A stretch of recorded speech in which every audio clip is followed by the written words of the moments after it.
So hello everyone, in this video we are going to discuss about the integuments and its derivatives.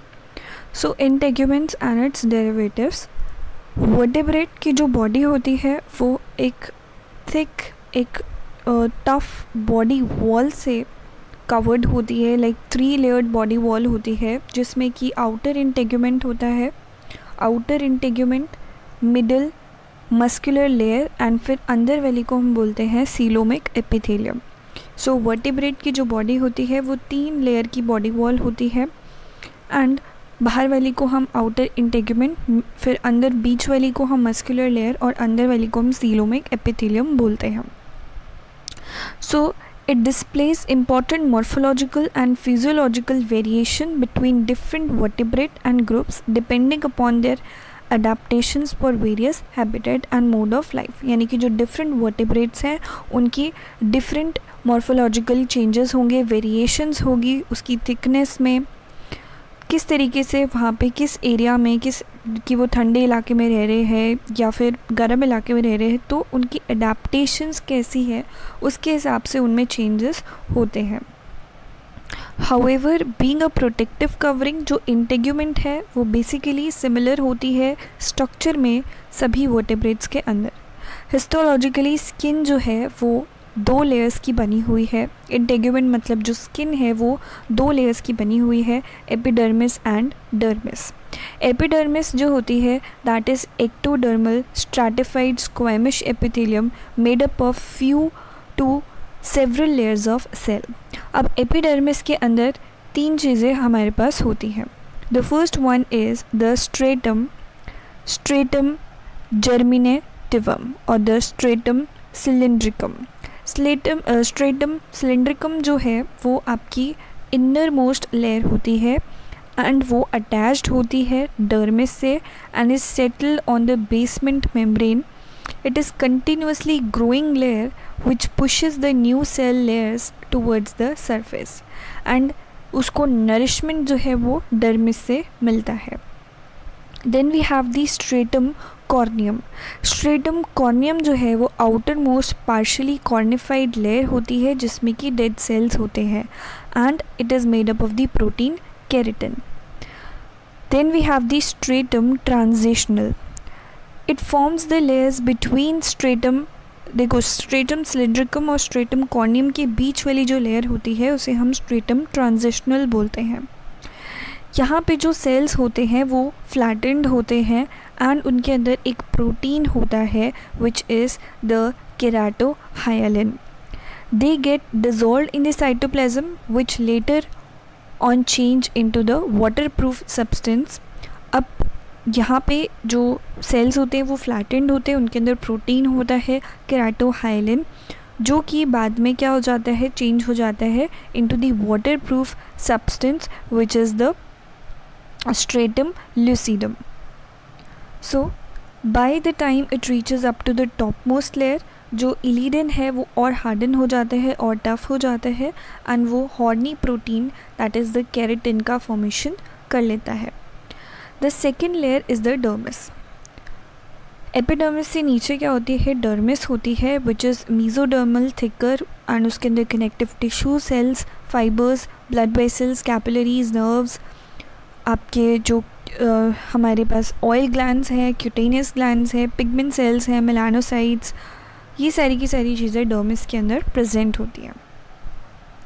सो इस structure में आप देखिए कि जो सबसे बाहर वाली लेयर है वो कौन सी है, स्ट्रेटम कॉर्नियम. स्ट्रेटम कॉर्नियम क्या है, आउटर मोस्ट लेयर है जो कि डेड सेल से बनी हुई है. उसके बाद आप देखिए स्ट्रेटम, आपका स्ट्रेटम नेक्स्ट वाला जो है that is the germinativum which is also known as the stratum cylindricum. अब स्ट्रेटम सिलिंड्रिकम जो है वो आपकी इनर मोस्ट लेयर होती है एंड यहाँ पर जो आप देख रहे हैं this is a part of the epidermis. Epidermis जो है वो बाहर वाली लेयर होती है एंड अंदर जब हम आते हैं तो वो होती है डर्मिस. और डर्मिस के अंदर आप देख रहे हैं कि कितने सारे ब्लड वेसल्स हैं, कनेक्टिव टिश्यूज़ हैं, फाइबर्स हैं, कैपिलरीज़ हैं, नर्व्स हैं, रिसेप्टर्स हैं, क्यूटेनियस ग्लैंड्स हैं, ऑयल ग्लैंड्स हैं, पिगमेंट सेल्स हैं. So next is the derivatives of skin. अब हमने स्किन की बात करी, अब हम स्किन के डेरिवेटिव्स की बात कर रहे हैं। सबसे पहले आता है आपके पास एपिडर्मल डेरिवेटिव्स, जिसमें कि सबसे पहले हम ग्लैंड्स के बारे में देख लेते हैं। म्यूकस ग्लैंड्स, म्यूकस ग्लैंड्स जो होते हैं they secrete the mucin which on coming in contact with water it forms a slippery substance mucus, जो कि हमारी स्किन को मॉइस्ट रखता है, रेस्पिरेशन में हेल्प करता है and slipping out from the enemy's grip, तो ये डिफेंस में भी हेल्प करता है। फीमोरल ग्लैंड्स, फीमोरल ग्लैंड्स जो होते हैं they secrete a sticky substance जो कि स्पाइन फॉर्म करता है जब वो एयर के एक्सपोजर में आता है, एंड इसको यूज़ किया जाता है for holding the female during copulation. For example the male lizards के अंदर ये ग्लैंड्स प्रेजेंट होते हैं। The next one is the uropygial glands. Uropygial glands जो है वो टेल रीजन में, बर्ड्स के टेल रीजन में प्रेजेंट होता है, जो कि फेदर्स को वाटर प्रूफ रखता है। Next is the phosphor glands. Phosphor glands क्या होते हैं, डीप सी फिशेस के अंदर प्रेजेंट होते हैं एंड वो लाइट को एमिट करते हैं to attract the prey. The next one is the sweat gland. Sweat gland क्या करते हैं, दे सिक्रीट स्वेट, जो कि हमारी बॉडी का टेम्परेचर मेंटेन करने के लिए होता है and it also help to remove the metabolic waste. Then the mammary glands और द टार्सल ग्लैंड्स, ये मॉडिफाइड सेबेशियस ग्लैंड्स होते हैं and they secrete milk to nourish the young ones. Next we have the ceruminous glands. Ceruminous glands are modified sweat glands जो कि क्या करते हैं, wax या वैक्स को सेक्रीट करते हैं, ईयर वैक्स को सेक्रीट करते हैं। Then we have perineal glands. Perineal glands जो होते हैं they are highly odorous glands present around the genital organs and they give characteristic smell to the animal. Next is the epidermal scales. Epidermal scales कुछ ऐसे animals होते हैं जैसे snacks या lizards, उन पे आपने देखा होगा कि वहाँ पे स्केल्स प्रेजेंट होते हैं।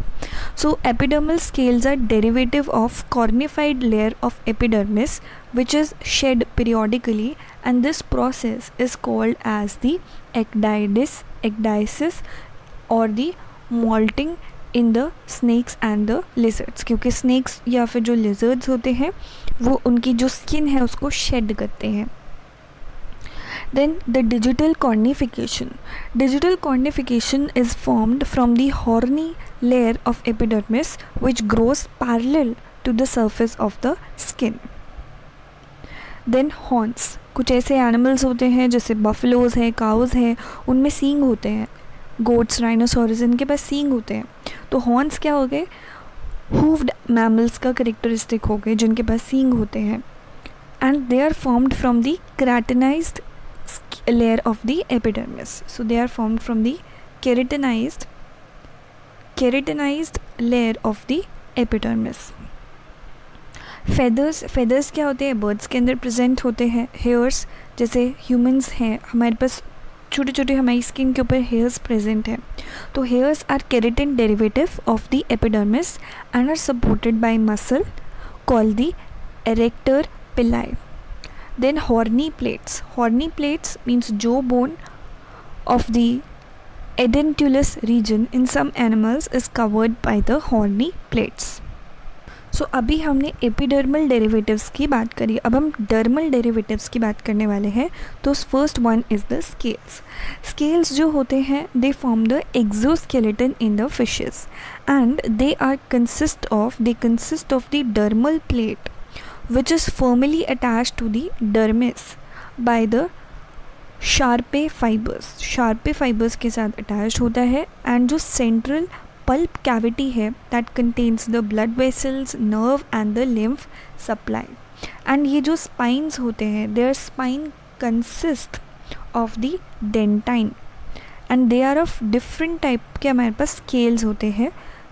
The first one is the placoid scale, then cosmoid scale, cycloid scale, stenoid and the gynoid. अब हम स्ट्रक्चर से समझते हैं। सो these are the different scales. The first one is of the placoid scales. Placoid scales जो होते हैं they are modified vertebrate teeth consist of the tridentine spines projecting out from the epidermis. तो आप देख रहे हो यहाँ पे ट्राइडेंटाइन यहाँ पर स्पाइंस है, 3 आपको यहाँ पर 1, 2 and 3. So this is called the tridentine spines यहाँ पर है which is projecting out from the epidermis. Epidermis से प्रोजेक्टिंग आउट जो हो रहे हैं ये, इनको हम क्या बोल रहे हैं? This is known as the placoid scales. For example कहाँ पे होता है ये प्लेकॉइड स्केल्स जो होते हैं? फॉर एग्ज़ाम्पल आप लिख सकते हो elasmobranchs. Okay, so elasmobranchs.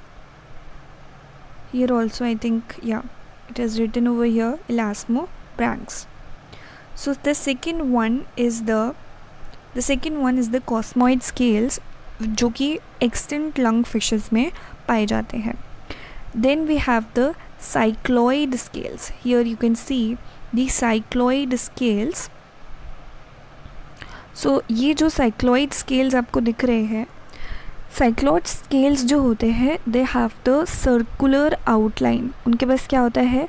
circular outline होता है. अगर हम एक को इसको zoom करके देखें तो यहाँ पे आप देख रहे हो circular outline यहाँ पर है.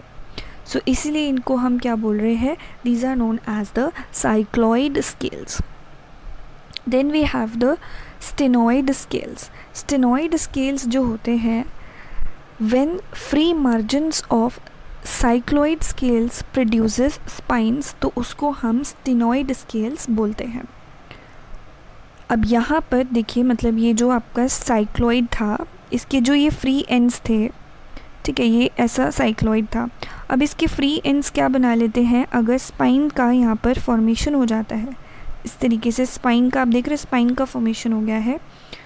सो जब फ्री मार्जिन साइक्लॉइड स्केल्स के स्पाइंस प्रोड्यूस कर देते हैं तो उन्हें हम स्टेनॉइड स्केल्स बोलते हैं. Then we have the ganoid scales. Here you can see the ganoid scales. Ganoid scale का अगर हम स्ट्रक्चर देखें तो they have very thick and heavy shining ganoin coating and are rhomboidal in shape. जैसे kite की shape होती है, rhombus की शेप इनके पास है. So these are the ganoid scales. Then we have the dermal fin और rays. So they are multi jointed raise surrounding the supporting the fins. फिर आपके पास क्या होता है? कुछ हमारे पास बोनी स्क्यूट्स होते हैं. कुछ एनिमल्स के अंदर जो डर्मल स्केल्स होते हैं वो एक बॉक्स लाइक शेल बना लेते हैं as the dorsal and the ventral. As the जो डॉर्सल होता है that is the carapace and plastron is the ventral. जैसे कि टॉर्टोइज या टर्टल्स में आप देखते हो कि ऊपर की तरफ क्या होता है?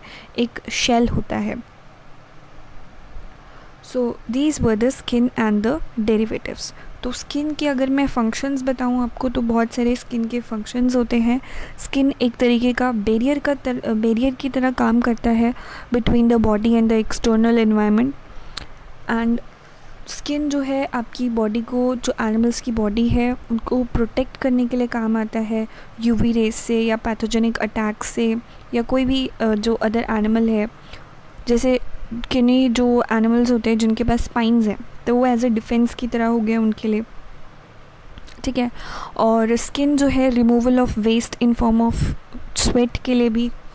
And it also facilitates the locomotion and prevents any disfiguring of the body, prevent water loss from the internal organs, healing of wounds also, क्योंकि due to the great regenerating power of the epidermis. जो epidermis होता है उसके पास regenerating power होती है. जब भी आपको चोट लगती है तो थोड़े दिन बाद वो हील हो जाती है, एक नई स्किन उसके ऊपर आ जाती है. रेस्पिरेशन में भी हेल्प करता है. जो पॉइकिलोथर्म्स होते हैं वहाँ पे जो स्किन होती है काफ़ी ज़्यादा थिन होती है, मॉइस्ट होती है, और वो रेस्पिरेशन में हेल्प करती है during hibernation and aestivation. And और भी बहुत सारे इसके फंक्शन हो सकते हैं, जैसे synthesis of vitamin D. Mammals के अंदर क्या होता है कि जो सेल्स होते हैं सेबेशियस ग्लैंड्स के, उसमें फैटी सब्सटेंस होते हैं, आर्गोस्टेरॉल होता है, और जैसे यूवी से एक्सपोजर होता है तो वहाँ पर विटामिन डी का फॉर्मेशन होता है। स्किन जो है वो थर्मो रेगुलेटरी भी होती है फंक्शन में। और सो या these were some of the functions of the skin, and that's all for today. If you like the video, do share it with your friends, and don't forget to subscribe the channel for more updates. Thank you and have a wonderful day.